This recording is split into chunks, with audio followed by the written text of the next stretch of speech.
Saya sudah jalan 4 tahun. Nah, selama 4 tahun itu apa tantangannya? Banyak.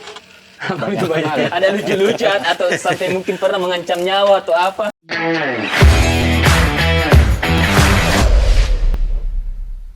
Kembali lagi duduk-duduk di sini nih Bang, sore-sore. Kan kemarin di episode pertama itu kita undang Pak Manajer sebagai anak muda di era 80-an. Nah, sekarang kita masih tetap berbicara di anak muda, tapi kali ini anak muda yang memberanikan diri terjun di ranah politik. Oh, betul. Ya, jadi kepala desa lah. Artinya di pemerintahan Bang untuk mengabdikan diri jadi kepala desa. Jadi dari tema yang kemarin dengan sekarang ini berkelanjutan. Masih berkelanjutan Bang, masih anak muda. Ya. Sama kita ini anak muda, cuma kadang ada ekor-iku.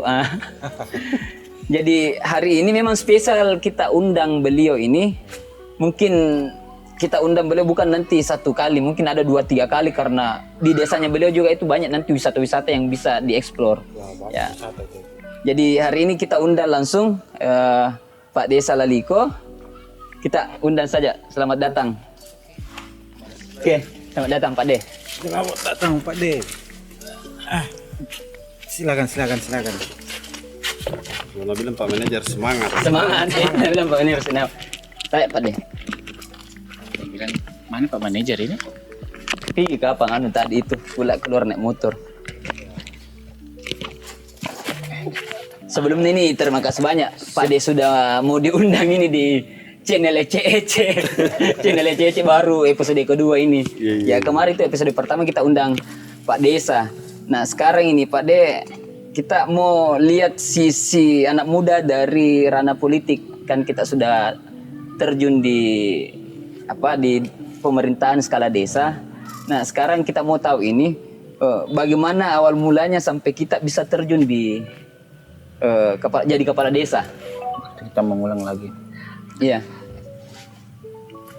Kalau terjun kemarin kepala desa emang tidak ada, maksudnya tidak ada kepikiran pertama karena banyak hal yang perlu dipertimbangkan memang. Jadi orang tua kampung itu tidak gampang yang kita kira macam bagaimana. Di usia kita. Iya, maksudnya bukan 100 orang, bahkan ini ribuan yang kita yang menjadi pemimpin. Jadi banyak hal memang kemarin, banyak pertimbangan lah kemarin yang perlu dipertimbangkan memang. Ini kita diusulkan sama masyarakat atau memang ada yang ini juga sama kita? Pertama ada beberapa masyarakat, tokoh-tokoh masyarakat memang yang punya power lah yang di desa. Terus yang kedua dorongan dari Pak Bupati yang sekarang Haji Samsul Mahmud. Ya alhamdulillah kemarin kita berjalan selama 1 tahun, kita melihat bagaimana kondisi yang ada di Desa Laliko melalui asesmen, melalui melihat ini bagaimana, apakah banyak yang respon masyarakat yang baik atau bagaimana. Berarti keluarga banyak yang dukung. Kalau keluarga ada dan ada yang mendukung, ada juga yang tidak. Berarti pro kontra ini. Ya. Tapi waktu kita pertama kali nih Pak dibilang saya mau mendaftar jadi calon kepala desa, siapa keluarga yang paling mendukung? Itu orang tua pertama. Orang tua yang pertama yang paling mendukung. Kalau memang itu sudah jalannya sudah mantap, bismillah, maju. Tapi ini pertama kali tak? Pertama Pertama kali tak di ranah politik atau? Pertama. Oh pertama. Tapi memang kita ada latar belakang orang tua atau keluarga di pemerintahan Pak. Ada, kemarin Bapak almarhum itu menjabat sebagai kepala desa pas pulang dari Papua. Kemarin kan beliau tentara 35 tahun di Papua. Menjabat pas 91 beliau pulang ke kampung halaman. Itu 94 langsung dipilih kemarin menjadi kepala desa 2 periode. Oh 2 periode. Memang ada sejarahnya orang tua. Ini garis keturunan, darah mungkin. Garis keturunan. Tapi ini periode pertama atau sudah periode kedua Pak De? Periode pertama sudah berjalan. Semoga jadi periode selanjutnya. Karena saya rasa banyak pembangunan sekarang di Desa Laliko ini. Kita juga tidak bisa menentukan bahwa bisa 2 periode, 3 periode tergantung respon dari masyarakat. Kita juga tidak bisa memaksakan namanya jabatan.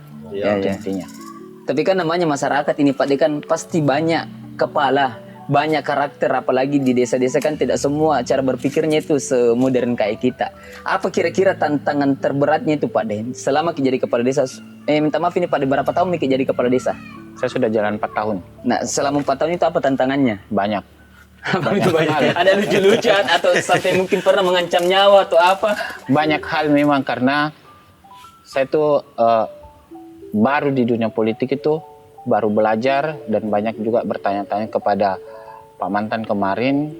Alhamdulillah hubungan baik antara beliau ya masih terjalin cukup baik ya. Kita tanya-tanya bagaimana, ternyata tidak 1-2 karakter memang kalau di desa yang kita hadapi banyak. Pro dan kontra itu banyak yang suka dan banyak tidak. Tapi intinya nawaitu untuk membangun desa lebih baik, bagaimana kita bisa memberikan masyarakat pelayanan yang lebih baik, itu saja. Tidak lebih dan tidak kurang. Makanya saya punya program kemarin ini, program saya punya untuk desa visi misi itu yang pertama itu yang tentang pelayanan. Karena saya melihat ini pertama masyarakat itu kan saya punya rumah dekat dari puskesdes. Jadi kalau orang melahirkan itu biasa kalau tengah malam kasihan. Mereka tuh biasa mau sewa mobil naik bentor apa kan tidak langsung ada. Iya betul. Fasilitas Belum akses jalan apa makanya segala macam. di APBDes awal memang saya harus kasih masuk tentang pelayanan, yaitu saya pengadaan mobil siaga, namanya Siaga Mamesa, Siaga Bersatu menjadi slogan saya memang kemarin.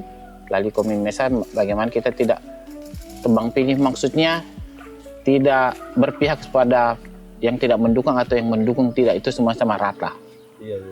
Berarti kita ini merangkul semua Pak Dedi, lebih ke merangkul semua.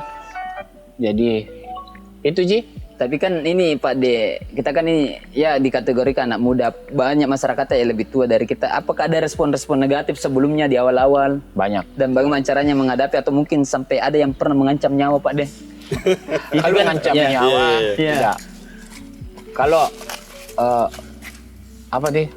banyak memang orang tua yang meragukan pertama.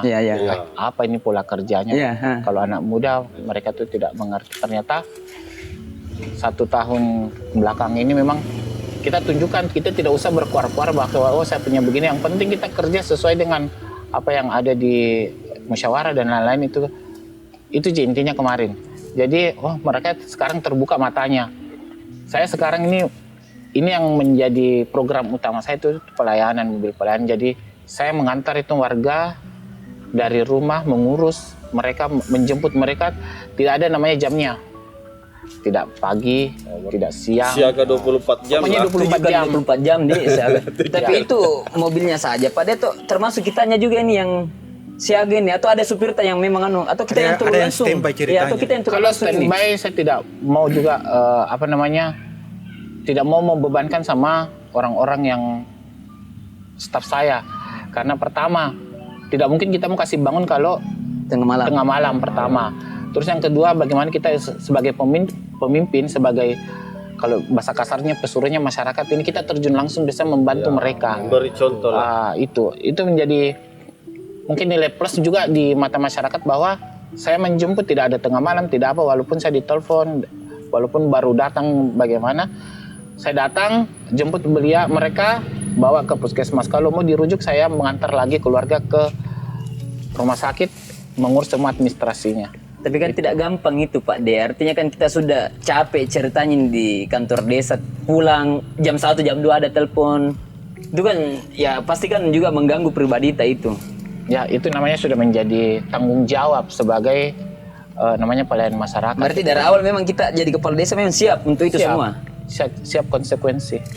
Nah kalau kejadian lucu nih Pak De, selama jadi kepala desa, siapa tahu ada kejadian lucu di masyarakat semisal. Masyarakat desa itu kan dengan berbagai macam karakter. Betul itu.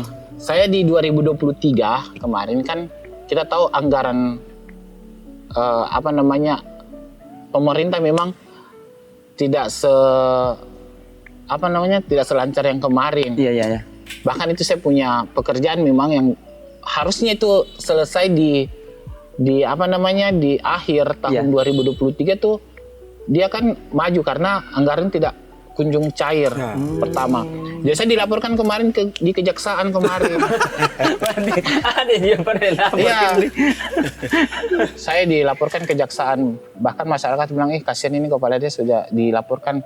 Itu ada beberapa memang pekerjaan yang memang untuk perubahan yang sudah kita musyawarah bersama-sama itu tidak cepat kita kerja. Jadi itu bahkan ini hal BPD biasa dia tidak memahami sebenarnya tupoksinya. Bukan tidak memahami, tidak mau belajar kayaknya. Karena kan pertama kan tupoksinya itu BPD untuk mengawasi bagaimana jalannya pemerintah desa, keuangan desa, dan tidak juga terlalu di dalam gitu ya. Mereka melapor ada beberapa item, ternyata juga salah prosedur juga. Dia tidak melalui kecamatan, tidak melalui PMD, ada tahapnya itu. Prosedural kayaknya ini. Ya, jadi mereka tuh tidak paham. Mereka tuh langsung ke kejaksaan. Ya, saya kemarin diperiksa sama inspektorat. Oh ternyata tidak ada. Ya, alhamdulillah karena memang yakin tidak ada yang aneh-aneh. Betul. Ya itu kita takut atau bagaimana kalau memang kita bermasalah. Betul.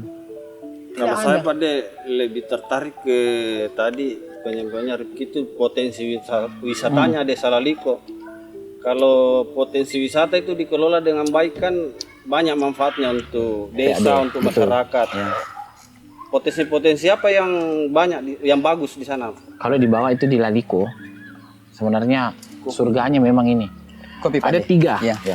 Ada 3. Pertama itu untuk tempat bertelurnya penyu itu ada di tempat di Laliko. Desa itu Pak, di desaku. Itu dia ada di dusun Laliko. Terus yang kedua wisata mangrove dengan snorkelingnya, terumbu karang itu luar biasa. Yang ketiga snorkeling dia. Berarti masih bagus terumbu karangnya nih Pak Des. Terus yang ketiga itu ada tebing karang yang memang di tahun 94 itu memang lebih terkenal dibanding dengan wisata-wisata yang lain. Tebing karang itu di Labuang. Bagaimana dibilang tebing karang? Karang, dia tuh kayak macam tebing karang di pinggir laut. Di pinggir laut, tebing di pinggir laut karang. Tapi itu ada semua di desa ada Pak? Sudah ada. Ada anunya Pak, ada fotonya kah atau videonya? Contohnya di situ bisa kita tampilkan mungkin. Nanti kita tampilkan di belakang sini. Kalau mau lebih ada supaya orang langsung lihat nanti toh. Berarti ada 3 bidadarinya Pak Didi? Ada. Bidadari itu surganya. Oh, aku kira bidadarinya. Surganya. Terus ini salah satu yang memang kita menjadi menjadi surganya memang. Karena menjadi tempat penelitian Unhas. Unhas Makassar. Unhas Makassar di perikanan itu untuk terumbu karang yang paling sehat sudah disisir mulai dari Binuang ini sampai ke Majene. Ternyata yang lebih sehat itu cuma ada di Laliko. Di Sulawesi Barat itu Pak. Iya. Berarti memang besar potensinya. Besar. Baru dia pokoknya keren. Tapi itu kan butuh lagi tantangan yang besar. Apalagi itu tadi snorkeling. Ya, diving mungkin juga ada di sana. Diving apa? Bisa. Pokoknya. Tapi kan tantangan besar sebenarnya itu Pak untuk mengelola kekayaan alam itu kan ya tidak semua mendukung. Pasti ada saja yang mungkin isu-isu yang bisa susupi dengan kepentingan-kepentingan lain. Bagaimana cara menghadapi itu Pak? Pertama kita ini perlahan-lahan kita buka kembali akses. Pertama itu harus aksesnya memang bagus pertama. Terus yang kedua kesadaran masyarakat untuk membuang sampah di pinggir laut. Nah, itu yang penting. Biar bagaimana bagusnya kalau sampah itu pengunjung tidak akan. Makanya kemarin ini di 2022 saya baru menjabat itu saya kasih tantangan sama BPD untuk membuat untuk ini melarang masyarakat untuk membuang sampah dan mempunyai sanksi. Ada beberapa hanya sampai sekarang itu terkendala di masih koordinasi terus di bagian hukum karena harus ada sinkronisasi antara di bagian hukum dengan memang pemerintah desa punya. Memang penting itu karena menyangkut masalah legalitas. Iya, ternyata itu susah. Maksudnya bukan susah sih, hanya memang harus disinkronisasikan dengan. Tapi sekarang sudah jalan itu Pak wisatanya atau sementara? Sekarang ini alhamdulillah maksudnya kalau di wisata untuk snorkeling memang sih Pak kalangan menengah ke atas itu mereka yang menyukai namanya snorkeling. Tidak semuanya yang bisa. Iya. Karena dia itu memang pertama itu pakai alat, terus Iya. yang dua Kalau saya lihat Iya. bukan agak-agak murah itu, bukan alat-alat murah itu. Iya. Alhamdulillah sudah, maksudnya kalau ini sudah alhamdulillah sudah banyak ini pengunjung, apalagi sekarang ini ada lagi di Tebing Karang ini lagi viral-viralnya lagi kemarin sampai hari ini. Nanti bagusnya kita tampilkan nanti di Iya, di visualisasi mana? nanti. Siap. Di sini kan nanti ditampilkan. Bisa di toko. Berarti ada 3 sebenarnya yang jadi pusat perhatian di Laliko itu Pak Iya. Dede. Kalau dari bidadarinya ini Pak Dede kan tadi bicara surga kini wisatanya bidadarinya banyak juga mungkin di sana bidadari yang ini Betul, dari dia bagaimana? bidadari ya anak muda itu kan biasanya kita tahu kalau anak-anak di desa itu wah luar biasa alami kecantikannya. Kalau untuk Supaya harus berimbang tuh ada surga ada bidadari. kalau bidadari semua, biar semua desa tuh ada bidadarinya mereka. tahu. Tidak ada yang tidak. Semua namanya wanita tuh cantik, tidak ada yang jelek. Iya. Tapi kalau saya paling bagus itu potensi wisata yang dikembangkan. Bagusnya memang kalau next ini kita Iya, bagus. Pak De lagi yang undang kayaknya kita langsung di lokasi kita bikin podcast Iya, ini. betul. Pokoknya saja apa? Atur jadwal kapan kita mau turun, ayo. Ya kayaknya kita yang harus mengikuti karena penasaran ini saya ada namanya tebing karang. Tebing karang berarti karang yang terbentuk. Tebing karang kayak di Nanti kita susur. Pertama itu lebih Bira, bagus. di Bira. Ya, enaknya itu nanti kita susur tebing namanya, habis kita snorkeling, habis kita susur mangrove. Kita bisa susur karang, tebing karang. Tapi itu semua Pak De yang kelola itu pure masyarakat di sana. Masyarakat ada namanya sahabat pesisir. Itu yang di situ ada Pok Darwis. Itu alhamdulillah kita sudah 2 kali syuting untuk Trans 7 kemarin ini. Iya. Itu jejak petualang, terus bocah petualang. berarti memang bagus. Iya berarti jadi potensi besar di sana apalagi yang- kalau dikelola sama jiwa muda doh. Media-media seperti itu kan biasanya dia riset dulu dia itu betul banget Iya. bagus kita kayak itu tadi tuh apa Iya. jejak petualang. Jejak petualang apa? Tapi memang yang penting sekarang ini Bang kalau di wisata itu yang paling penting itu sosial medianya. Karena pelemparannya di situ. Sosial media sekarang memang yang lebih ampuh untuk mempromosikan ini Iya. Jadi butuh tim yang betul-betul paham di Makanya sana. saya bilang mudah-mudahan dari sini setelah kita Ya. Ya kita tunggu Di podcast sebenarnya undangannya ini, ini. ya, Kita Pak kita ini sebagai tamu lagi kan. Hari ini Pak dia yang jadi tamu. Mungkin next kita yang jadi Pokoknya tamu. begini saja, atur jadwal, kita turun. sekalian kita rekreasi Ya, dong. penasaran saya ini dengan Warga-warga kompleks. tebing karang. Nanti Tebing kita karang. bakar-bakar ikan di bawah hasil nelayan itu. Tapi sudah bisa dikunjungi itu pada Sudah. sebentar sebentar. Oh. Berarti akses bisa digunakan masuk ke jalan Bagus, kendaraan. berarti artinya tinggal bagaimana pengelolaannya Pak Dedi. Ya. Hanya memang kalau ini saya punya tebing namanya snorkeling itu memang tidak semua yang orang-orang dia orang-orang Ya, kalangan memang, atas. Iya, karena alatnya Kecuali pertama Pak De, itu bisa nanti seumpama itu sudah menjadi viral dan bagus. Iya. Kan ada yang tidak terlalu banyak alatnya itu free dive. Iya, Itu kan free tidak dive, perlu iya. pakai Iya. oksigen Ini kayaknya. juga tidak Kalau pakai tidak salah oksigen. ya. Iya. Ya, free dive toh. Ya, enggak terlalu banyak ininya. Pokoknya ini tidak pakai oksigen itu karena dekat dia cuman pakai alat-alat untuk kayak macam Kan memang pelampung. mahal itu alatnya yang begitu-begitu Biasanya itu yang sebenarnya yang tebunya suka itu mahal. turis Iya. asing. Ya. Tapi sudah ada selalu datang turis ke sana, Ada. Pak. Kemarin orang dari Kanada ada Tujuannya jalan atau meriset atau apa? meriset kemarin, ternyata ada surga ternyata tersembunyi di sini yang di Berarti desa. luar biasa menarik ini di sana ini wisatanya Ada ini. surga yang tersembunyi. Tapi kita juga mau sekali lihat bidadarinya tuh. Di dalam surga sana ada bidadarinya. Tidak dari terus pikirannya ini. Atau begini nanti kalau tanggal 15 itu bulan 11 kita punya namanya Pesona Laliko 2025. Itu Bulan ada berapa, Pak, deh? Bulan 11. Itu acara tahunan. Acara tahunan. Ini tahun keberapa? Tahun Ini sudah tahun ketiga. Wih, luar biasa programnya Cuma program besar memang ini. kayaknya ini kurang Expose dipromosikan media, sekarang. expose media, expose media. Jadi itu Pesona 2025 kita akan ada banyak itu permainan-permainan tradisional. Pertama itu kayak macam maca yang silat itu Iya, yang dulu silat-silat, ya. iya. Terus yang kedua nanti kita pas sayang-sayang. Iya, iya. Nanti itu tanggal 16 insya Allah kita akan Berarti Terus nanti puncak. ada rangkaian-rangkaian Iya, pada ada rangkaian acara. tanggal 15 anunya itu. Tapi bebas itu ke sana Pak Deberu, buka warga sana. Jadi kita harus datang, Wajib. harus Catat wajib tahu datang. penonton tanggal Harus juga 15, datang tanggal itu 15. 16 itu puncaknya yaitu sayang patudu nanti. Wah, itu tradisional sekali tuh. Maulid Mandar itu tanggal 16 itu sudah puncaknya. Ya jangan Mi kayaknya terlalu banyak di anu nih Pak De, jangan terlalu banyak di spill sedikit dulu supaya nanti kita langsung lihat di lokasi dong. Supaya kita langsung Ya, nanti kita datang di Ini lokasi. hasil anunya juga anak-anak muda di Labuang namanya Darusnya Laliko Labuang dengan sahabat pesisir yang punya ide ini kemarin. Kita Luar biasa sama-sama. di sana anak mudanya membangun ditambah kepala desanya memang anak muda juga yang bisa sinkron jalan pikirannya. dengan Pak Desanya. Cuma sekadar masukan saja Pak De, yaitu di sosial medianya harus ada tim betul-betul yang ini toh, karena sosial media ini ada plus minusnya. Plusnya itu kita gampang mempromosikan, tapi minusnya kalau kita kalah dari segi visual pasti akan tenggelam Iya, di sosial betul. media. Makanya mudah-mudahan berawal dari podcast ini. Ya. Mulai Ya, mudah-mudahan. bisa ditingkatkan Iya. wisatanya. Betul. Pokoknya intinya kita menjadi kepala desa bagaimana kita bisa merangkul semuanya. ya. Tidak tebang pilih antara satu dengan dua, tidak. Pokoknya semua. Satu ini anuku Pak De, saya minta ini saran apa yang bisa dikasihkan ke anak muda. Semisal saya, ini kan saya ada ketertarikan untuk terjun di ranah politik. Semisal saya mau jadi kepala desa, apa saran yang bisa kita kasihkan kepada? Apa yang pesan-pesan yang harus saya pegang itu? Kalau saran, intinya mau mengabdi sama masyarakat itu saja intinya. Berarti niat. Niat, nawaitunya dan mau mengabdi. Tidak lebih dan tidak kurang itu saja. Berarti nanti di perjalanan nanti berproses lagi Pak De. Proses. Karena tidak gampang.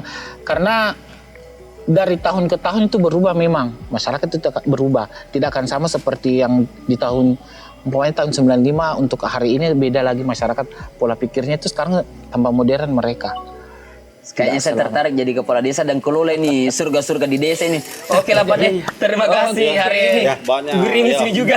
Terima kasih banyak hari ini. 3 kali ini gagal terus ini sama Ini Pak De. hampir ini. gagal. Alhamdulillah. Gagal, alhamdulillah selesai. Terima kasih banyak Oke, Pak De. Pak De, terima kasih. Terima kasih banyak. Pak De, makasih banyak.